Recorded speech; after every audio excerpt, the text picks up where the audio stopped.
రుద్రమ్మదేవి అని నేను ప్రజలు ధన మాన ప్రాణాల కోసం ఎంతటికైనా తెగిస్తానని మాటిస్తున్నాను. ముఖ్యంగా ఆడవాళ్ళ కోసం ఎంతటికైనా తెగిస్తానని ప్రమాణం చేస్తున్నాను. అక్కడే నుంచో.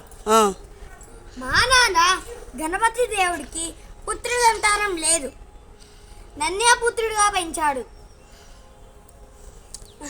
మీ రుద్రదేవుడిగా పరిచయం చేశాడు.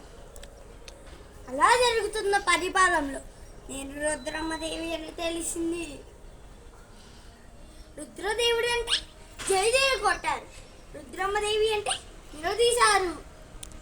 ఏ ఆడవారైతే ఏమి ఈ రాజ్యాన్ని ఇంత గొప్ప స్థాయికి తీసుకురాలేదా? ఎన్నో రాజ్యాల్ని ఓడించలేదా? నేను ఆఖరిగా చెప్పేది ఒక్కటే, ఆడవారిని ముందటికి వెయ్యనివ్వండి, ఆడవారిని ప్రోత్సహించండి. ఆడవారు చెయ్యండి ఏదీ లేదు. జై హింద్, జై భారత్.